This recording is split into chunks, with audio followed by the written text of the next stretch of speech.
Financial success does not happen by chance, but rather as a result of understanding and mastering your own finances and investing your money intelligently. Unfortunately, little of this is taught in schools, and many have to learn by risking and losing the money that they have so hard earned. This is because they were never educated to increase knowledge about their personal finances and money in order to improve their financial intelligence and escape the trap of being eternally slaves to their financial needs, with no hope of improving their situation. If you want to know how to improve your personal finances, this video is for you, because today we will see the 6 essential steps to organize your personal finances. Are you ready? Let's get started. Financial education and understanding of your personal finances are skills that each of us should develop. This largely determines our financial success. Knowing how to save, invest, spend and plan our personal finances is a skill and capacity of great impact on our economic well-being. Learning to manage and administer our money, as well as acquiring a favorable mindset for money, is the way to achieve financial success. Unfortunately, many people, despite earning a lot of money, never bothered to improve their ability to manage their money and finances, which resulted in the sad loss of all his assets. However, many people have managed to change the course of their financial lives by applying simple concepts such as controlling their spending, budgeting, and investing, which allowed them to achieve a high financial intelligence and accumulate a large patrimony.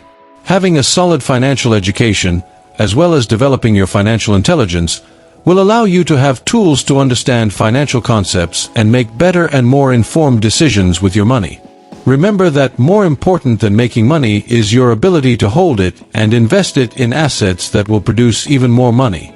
So your wealth is not measured by what you earn, much less by what you spend, but rather by what you are able to accumulate over the years.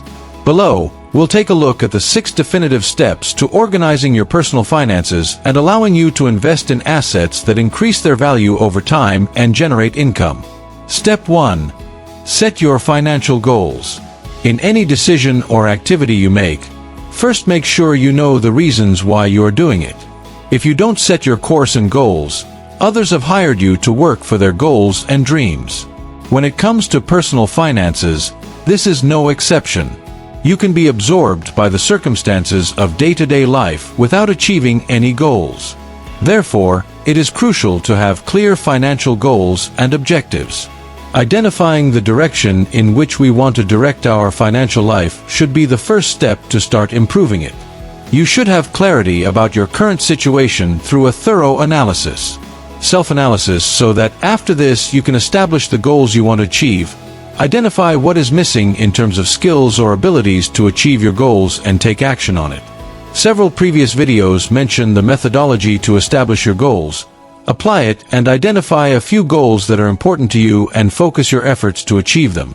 People's mistake is to set too many goals, losing focus and direction to achieve significant financial results, or setting specific goals such as saving for a car or investing. To start some undertaking, establish them clearly with value and date of fulfillment, so you will get your brain to focus on fulfilling. Remember, if your brain as well as your money is an excellent servant but a terrible master, so clearly establish what you want to achieve. Step 2 is to identify your tickets. The first thing we should do to properly organize our finances is to identify all of our sources of income. It is the basis for our budget and identifies where we allocate our money. Surely you have income from your job that you could identify as your fixed monthly ticket. Your salary offers a higher level of predictability when preparing your budget in the medium term. However, as we recommend, you should never rely on a single source of income, no matter how safe it sounds, because that would make you a slave who needs to sell your time for money definitely and hardly will be able to grow significantly. Therefore, we should also consider the variable income that arises from your activities additional to your main activity, and we will start to prepare this budget. Suppose you have decided to organize your finance once and for all, and that you have been postponing this for a long time and will start doing it now. Start by drawing up the following chart where you will organize your finance. First, identify that your salary is your fixed income, which we assume is $1,000 monthly. So start registering O for the coming months without prospects for growth, and in relation to its variable or additional revenues, regrettably has not yet created any, so we always recommend looking for income alternatives that will help us increase the growth speed of our wealth. If not, this growth will be limited. We know, in general, slow growth. Establish your savings fund. Many people want to change their financial situation. However, when asked about their salaries, they say that they can't make ends meet with the money they earn. So let me tell you, you must make the sacrifice of postponing or reducing some of your expenses or seek to increase your tickets, because without saving you invest, and without investment you will not have assets that generate income to increase your wealth and equity for good or for evil. This is the way, and there are no shortcuts or secret formulas. Saving is the starting point for organizing your finances, and it is the fundamental pillar of your financial education, because it will depend on the level of spending that you can afford. If, as well as identifying the money you can invest, have clear goals and save for your investments. The essential steps to build a fortune are always suggested that you save between 10% and 20% of your tickets as a minimum. Certainly you will think that this is impossible and that money does not reach anyone, and even less to save precisely, because that saving is the first thing we should consider. Because if you leave it for the end, I assure you that there will be nothing left. People usually spend first, and what's left only then thinks save if it is left, because we know that this rarely happens. Therefore, when you separate first for saving, you are obliged to only dispose of the remaining 80% or 90% for your expenses. I can assure you that you will find ways to lead your life normally even after having saved. After that, you can establish the goals you want to achieve. Identify what is missing in terms of skills or abilities to achieve your goals and take action on it. In several previous videos, we mentioned the SMART methodology to establish your goals. Apply it, identify a few goals that are important to you, and focus your efforts on achieving them. People's mistake is to set too many goals, losing focus and direction to achieve significant financial results. Set specific goals, such as saving for the entrance of a vehicle, a house, or investing to start some venture. Set them clearly, with value and date of fulfillment, so you'll get your brain to focus on fulfilling. Remember that your brain, as well as your money, is an excellent servant but a terrible master. Therefore, establish clearly what you want to achieve. Step 2. Identify your income. The first thing we should do to properly organize our finances is to identify all of our sources of income. It is the basis for our budget and identifies where we spend our money. Surely, you have income from your employment that you could identify as your monthly fixed incomes. Your salary offers a higher level of predictability when you're budgeting for the medium term. However, as we recommend, you should never rely on a single source of income, however safe it may seem, because that would make you a slave who needs to sell your time for money. Definitely, you will hardly be able to grow significantly. Therefore, we should also consider the variable income that originates from your activities additional to your main activity. Let's start working on that budget. Suppose you have decided to organize your finances once and for all, and that you have been postponing this for a long time and will start doing it now. Start by drawing up the following chart, where you will organize your finances. First, identify that your salary is your fixed income, which we assume is $5,000 monthly. So, start recording it for the next few months without any prospects of growth. Regarding his variable or additional income, unfortunately, he has not yet created any. Therefore, we always recommend looking for income alternatives that help us to increase the growth speed of our wealth. Otherwise, this growth will be limited, which we know is generally slow. Step 3. Establish your savings fund. Many people want to change their financial situation. However, when asked about their salaries, they say that they can't make ends meet with the money they earn. So let me tell you, you must make the sacrifice of postponing or reducing some of your expenses or seeking to increase your income.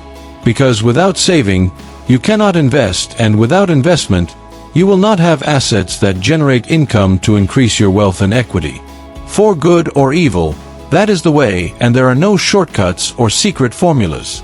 Saving is the starting point for organizing your finances and is the fundamental pillar of your financial education, because it will depend on the level of spending you can afford, if, as well as identify the money you can invest. Having clear goals and saving for your investments are essential steps to build a fortune. It is always suggested that you save between 10% and 20% of your income at the very least. Surely, you will think that this is impossible and that money does not reach anyone, let alone save. That's why saving is the first thing we should consider, because if you leave it for the end, I assure you that there will be nothing left. People usually spend first and what is left over, only then think about saving, if there is any left over, because we know that this rarely happens. So when you split first for savings, you commit to only have the remaining 80% or 90% for your expenses.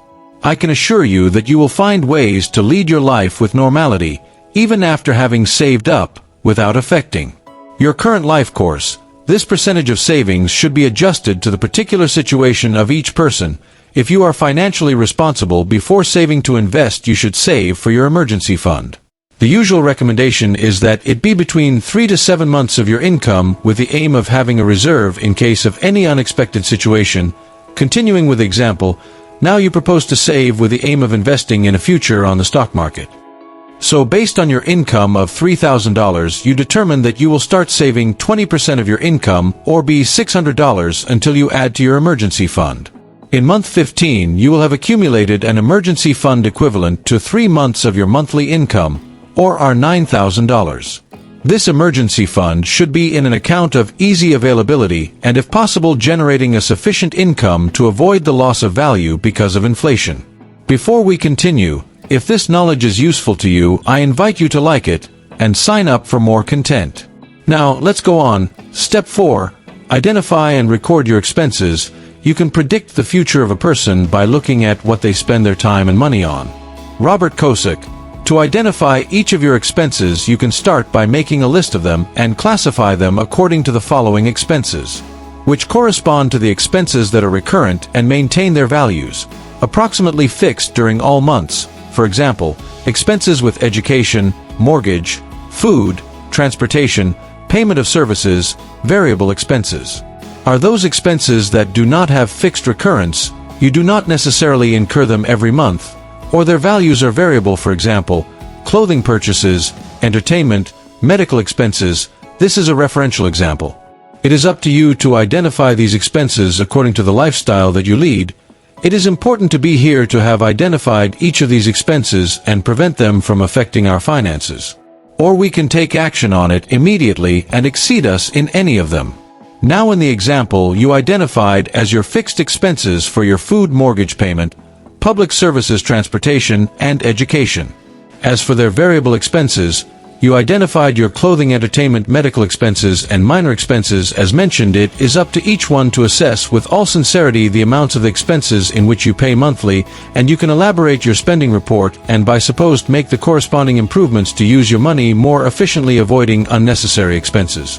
However, for the particular case, we will follow the suggestion of the rule where we will designate 50% of the income to fixed expenses and 30% to variable expenses.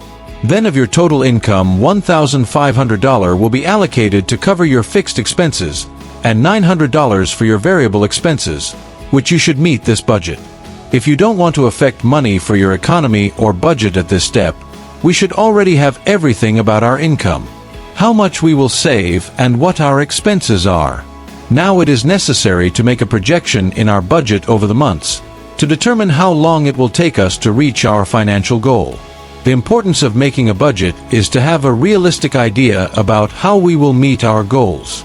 This budget will serve as a guide to where we put our money, and if it is aligned with the goals we want to achieve, we can have a lot of the way gained on how to better manage our money. In the example, you identified that your income and expenses will be established over the months, and for that you will make an effort to avoid spending your money on unnecessary things, so your budget will have little variation. So your spending over the months will also be similar to your current spending, reaching at the end of 15 months the $9,000 needed for your emergency fund, corresponding to 3 months of income. When you make your budget, do not seek the accuracy, because no one is able to predict the future to make a correct budget 100%. So the budget is something likely, but not infallible, use so as a financial guide that guides your decisions about your money, what you do daily, and thus ensure that these decisions go in the direction of meeting your financial goals. With the $9,000 saved, and with the tranquility of having an emergency fund, you can only start saving and think about how to proceed with the next step on your way to organize your finances. i.e. learn and start investing your money surplus. Step 6. Invest. The real secret of people who have achieved great fortunes is not only in their education or intelligence financial that allows them to manage their money efficiently, but most importantly, it is to know how to invest your money and be able to multiply it, making your money produce even more money. This is the real factor that makes it possible for rich people to see their fortunes reach extraordinary amounts. If you want to increase your wealth, after learning how to organize your money and finances, you should educate yourself in the various investment instruments that exist. Learning about financial terms, your risk profile, and the concepts of liquidity and profitability, as well as analyzing a business financially, is the way to decrease the possibility of loss in your investments. The most important thing in your way to build your wealth is learning not to lose. People know how to generate money but never develop their ability to manage it or invest it. This causes that, inevitably through ignorance, they lose all the money that they have so hard to get. Financial intelligence and your ability to invest are skills that you must necessarily develop. If your desire is to increase your wealth, your path to the good being economic and financial is not easy, and it's not because the knowledge you must acquire are complex, but mainly by the attitude and discipline of people to manage their money according to priorities that help them build healthy finances. However, often they are carried away by the moment for immediate gratification or say spent because of this work, and without realizing they are eliminating the opportunity with this money leverage and leverage through the action of more money to achieve better financial development. Learning and applying these 6 tools in your financial life will help you get the most out of your money and achieve financial freedom, where you don't have to sell your time for a little money, but that you invest your time in what really is worth to have a more fulfilling and satisfying life forever. Comment your ideas about the theme. We also left some recommended videos. Thanks for your time invested. Until next.